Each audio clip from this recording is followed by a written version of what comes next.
اعوذ باللہ من الشیطان الرجیم بسم اللہ الرحمن الرحیم رب اشرح لی صدری ویسر لی امری واحلل عقدۃ من لسانی یفقہوا قولی۔ آج ہم بعض قرآنی آیات کے فضیلت کے بارے میں جانیں گے۔ سب سے پہلے فضیلت ہے بسم اللہ الرحمن الرحیم کہنے کی فضیلت۔ جس کھانے کو بسم اللہ الرحمن الرحیم پڑھ کے کھایا جائے اس میں برکت بڑھ جاتی ہے۔ تبارک اسم ربک ذو الجلال والاکرام، تیرے رب ذو الجلال والاکرام کا نام ہی بڑی برکت والا ہے۔ نبی پاک صلی اللہ علیہ وسلم نے فرمایا کہ جس کھانے پر بسم اللہ نہ پڑھی جائے اس کھانے پر شیطان کو اختیار حاصل ہو جاتا ہے، اور رات کو سونے سے قبل دروازہ بند کرنے سے پہلے بھی بسم اللہ الرحمن الرحیم پڑھ لی جائے تو شیطان اس دروازے کو نہیں کھول سکتا۔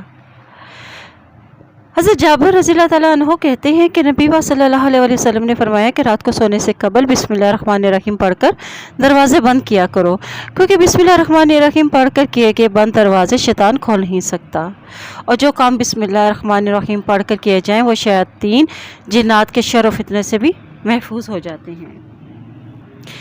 نبی پاک صلی اللہ علیہ وسلم نے فرمایا کہ جب رات کا اندھیرا چھا جائے تو اپنے بچوں کو گھروں میں روک لیا کرو، کیونکہ اس وقت شیطان اور جن پھیل جاتے ہیں۔ عشاء سے کچھ دیر بعد بچوں کو چھوڑ دو اور گھر کا دروازہ بسم اللہ الرحمن الرحیم پڑھ کر بند کرو۔ چراغ بسم اللہ الرحمن الرحیم کہہ کر بجھاؤ، اور پانی کا برتن بھی بسم اللہ پڑھ کر ڈھانپ دو، اور دوسرے برتن بھی بسم اللہ کہہ کر ڈھانپو۔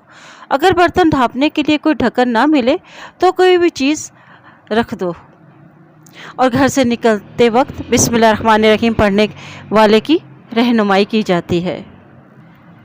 حضرت انس رضی اللہ تعالیٰ عنہ کہتے ہیں کہ نبی پاک صلی اللہ علیہ وسلم نے فرمایا کہ جب آدمی اپنے گھر سے نکلے اور یہ دعا پڑھ لے بسم اللہ توکلت علی اللہ لا حول ولا قوت الا باللہ، یعنی اللہ کے نام سے نکلتا ہوں، اللہ پر بھروسہ کرتا ہوں، گناہ سے بچنے کی طاقت اور نیکی کے حصول کی قوت اللہ ہی کی توفیق کے بغیر کسی میں بھی نہیں ہے، اس وقت اس کے حق میں یہ بات کہی جاتی ہے کہ سارے کاموں میں تیری رہنمائی کی گئی، تو کفایت کیا گیا اور ہر طرح کی برائی اور خسارے سے بچا لیا گیا، بس شیطان اس سے الگ ہو جاتا ہے، اور دوسرا شیطان اس سے کہتا ہے کہ تم اس شخص پر کیسے مسلط ہو سکتے ہو جس کی رہنمائی کی گئی ہو۔ نبی پاک صلی اللہ علیہ وسلم نے فرمایا کہ جب آدمی اپنے گھر میں داخل ہونے سے پہلے اور کھانا کھانے سے پہلے اللہ ذو الجلال کا نام لیتا ہے تو شیطان اپنے ساتھیوں سے کہتا ہے یہاں تمہارے لیے نہ ٹھکانہ ہے اور نہ ہی کھانا ہے، اور جب آدمی اللہ کا نام لیے بغیر داخل ہوتا ہے تو شیطان کہتا ہے تمہارا کہ تمہیں یہاں ٹھکانہ مل گیا، اور جب آدمی کھانے سے پہلے اللہ ذو الجلال کا نام نہیں لیتا تو شیطان کہتا ہے کہ تمہیں ٹھکانہ بھی مل گیا اور کھانا بھی مل گیا۔ سورۃ البقرہ کی آیت نمبر 56 انا للہ و انا الیہ راجعون کہنے کی فضیلت۔ مصیبت اور پریشانی کے وقت انا للہ و انا الیہ راجعون کہنے والے پر اللہ تعالیٰ اپنا فضل اور رحمت نازل فرماتا ہے۔ وبشر الصابرین الذین اذا اصابتهم مصیبۃ قالوا انا للہ و انا الیہ راجعون اولئک علیہم صلوات من ربہم ورحمۃ واولئک هم المہتدون۔ اور خوشخبری دے دیجیے صبر کرنے والوں کو، جب ان پر کوئی مصیبت آتی ہے تو کہتے ہیں کہ ہم اللہ ہی کے لیے ہیں اور ہم اسی ہی کی طرف لوٹ کر جانے والے ہیں، اور ان کے رب کی طرف سے ان پر بڑا ہی فضل ہے اور بڑی ہی رحمت ہے، اور یہی ہدایت یافتہ لوگ ہیں۔ حضرت ام سلمہ رضی اللہ تعالیٰ عنہ کہتی ہیں کہ میں نے نبی پاک صلی اللہ علیہ وسلم کو فرماتے ہوئے سنا کہ جب کسی مسلمان کو مصیبت پہنچے اور وہ اللہ ذو الجلال کے حکم کردہ کلمات یعنی انا للہ و انا الیہ راجعون اللہم اجرنی فی مصیبتی و اخلف لی خیرا منہا، یعنی ہم اللہ کے لیے ہیں اور ہم اسی کی طرف پلٹ کر جانے والے ہیں، یا اللہ مجھے اس مصیبت کے بدلے میں ثواب عطا فرما اور اس محروم شدہ چیز سے بہتر چیز عطا فرما، کہے تو اللہ تعالیٰ اسے اس سے بھی بہتر چیز عطا فرما دے گا۔ وَإِلَٰهُكُمْ إِلَٰهٌ وَاحِدٌ لَا إِلَٰهَ إِلَّا هُوَ الرَّحْمَٰنُ الرَّحِيمُ کہنے کی فضیلت۔ وَإِلَٰهُكُمْ إِلَٰهٌ وَاحِدٌ لَا إِلَٰهَ إِلَّا هُوَ الرَّحْمَٰنُ الرَّحِيمُ پڑھ کر جو بھی دعا مانگی جائے وہ قبول ہوتی ہے۔ حضرت اسما رضی اللہ تعالیٰ عنہ سے روایت ہے کہ نبی پاک صلی اللہ علیہ وسلم نے فرمایا، اسم اعظم ان 2 آیات میں ہے، یعنی الہکم الہ واحد لا الہ الا هو الرحمن الرحیم، یعنی اور تمہارا رب الہ تو بس ایک ہی ہے، اس کے علاوہ کوئی الہ نہیں، وہ بہت مہربان اور رحم کرنے والا ہے۔ سورۃ بقرہ کی آیت نمبر 163 ہے، اور دوسری آیت سورۃ آل عمران کی ابتدائی آیات ہے، یعنی الف لام میم اللہ لا الہ الا هو الحی القیوم، یعنی الف لام میم کوئی الہ نہیں مگر وہ زندہ اور تھامنے والا ہے۔ ربنا آتنا فی الدنیا حسنۃ وفی الآخرۃ حسنۃ وقنا عذاب النار کہنے کی فضیلت۔ سورۃ بقرہ کی مذکورہ دعا بکثرت مانگنے سے دنیا اور آخرت کی بھلائیاں حاصل ہوتی ہیں۔ حضرت انس رضی اللہ تعالیٰ عنہ فرماتے ہیں کہ نبی پاک صلی اللہ علیہ وسلم کی اکثر یہ دعا ہوتی تھی، یا اللہ ہمیں دنیا میں بھلائی عطا فرما اور آخرت میں بھی بھلائی عطا فرما، اور ہمیں آگ کے عذاب سے بچا لے، آمین۔ آیت الکرسی پڑھنے کی فضیلت۔ آیت الکرسی قرآن مجید کی تمام آیات میں سے اعلیٰ اور افضل آیت ہے۔